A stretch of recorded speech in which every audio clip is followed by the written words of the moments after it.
Hello everyone, Radhe Radhe. তো দেখো আমি চলে আসছি কিন্তু সকালবেলা একদম কাজ সেরে স্নান সেরে তারপরে চলে আসছি আমি এখন ভগবানের কাজ করার জন্য। কেননা প্রতিদিন আমার এইভাবে কাজটা করলে আমার কাছে ভালো লাগে। সবার প্রথমে আমি ঘুম থেকে উঠি কিন্তু আমি ভগবানের কাছে চলে আসি, আমার মনটা শান্তি লাগে। তো দেখো আমি গোপালকে ঘুম থেকে উঠি, সেবা দিই প্রথমে একটা, যেমন ঘুম থেকে তুলি কিন্তু আমি গোপালকে আচমন করিয়ে তারপর আমি একটা গোপালকে মিষ্টি ভোগ দিই। তো দেখো এখানে কিন্তু আমার গোপালকে মিষ্টি ভোগ দেওয়া হয়ে গেছে। এখন বাকি পুজোটা আমি পরে দিব। তার আগে আমি একটু বানাবো রুটি, কেননা আমার ছেলে স্কুল যেতে লেট হয়ে যায়। তো আগে যদি আমি রুটিটা বানিয়ে দিই তারপরেও খেয়ে যেতে পারে। তো তার কারণে কিন্তু আমি বাকি পুজোটা রেখে তারপরে চলে আসি রান্নাঘরে একটু রুটি বানানোর জন্য। আমার প্রতিদিন এভাবেই কাজ করতে হয়। তো দেখো এখানে আমি এখন একটু লবণ দিয়ে নিব, তারপরে দিব চিনি। আজকে বিশেষ কথা হচ্ছে যেটা আমি রুটি বানাবো না, আজকে বানাবো চাপটি। তো প্রতিদিন তো রুটি ভালো লাগে না, তো আজকে চাপটি বানাবো। আর এখন দেখো আমি কিন্তু রুটিটা গুলিয়ে রেখে এসেছি, কেননা জানলাম আজকে হচ্ছে শনিবার, আজকে শনিবারে ফুল ক্লাস হবে না। তার কারণে কিন্তু এটা রেখে চলে আসছি, বলছে আজকে স্কুলে যাবে না। তো আমার তো তাড়াহুড়ো করার কোনো প্রয়োজন নেই, তার কারণে চলে আসছি আমি এখন আবার পুজো দেওয়ার জন্য। তো এখন পুজো দেওয়া যখন হয়ে যাবে তখন ধীরে সুস্থে গিয়ে আমি বানিয়ে দেব, তারপরে সবাই খাবে। তো এখন দেখো আমি গোপালকে স্নান করে নিয়েছি। তারপরে আমি গোপালকে কিন্তু আমি ফুল দিয়ে সাজাবো। তারপরে গোপালের বস্ত্র দেখো আমি কিন্তু এখন ভারী বস্ত্র পরাচ্ছি না, কেননা এখন প্রচণ্ড গরম তোমরা জানো। তো আমার যেমন গরম লাগে আমি জানি, তো তেমনি কিন্তু আমার কানাইয়েরও অনেক গরম লাগে, আমি যেটা মনে করি।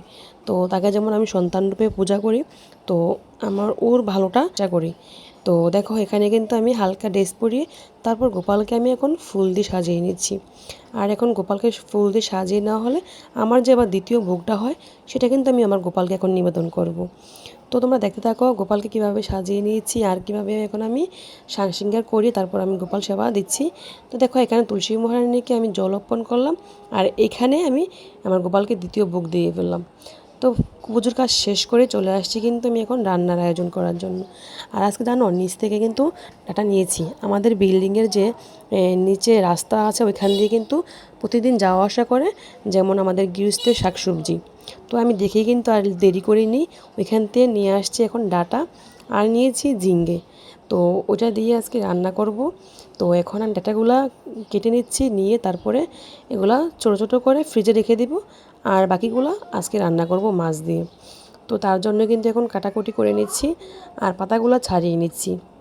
ডাটাটি ছিল, তো যখন রান্না করেছি অনেক স্বাদই লেগেছিল, কিন্তু একটু আঁশাশ লেগেছিল। তারপরও দেশি ডাটা তো বেশ ভালো লেগেছে তরকারি রান্না যখন করেছি।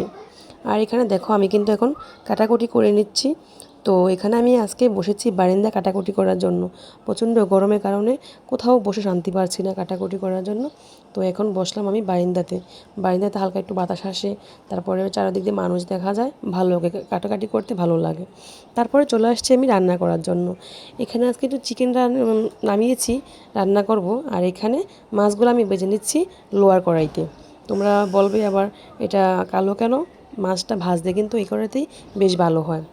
তো দেখো আমার বাবা আসছিল, নিয়ে আসছে লিচু। তো এখন আমি লিচুগুলো কাটতেছি। আর এভাবে কেন কাটতেছি বলবে, যে ডাট অর্ধেক রেখেছি তারপরে কিন্তু কেটে কেটে রাখছি ঝুড়িতে, কেননা লিচুটা ভালো থাকে। আমি এভাবে রেখে দিয়েছি, তোমরা রাখবে ভাত দেখ।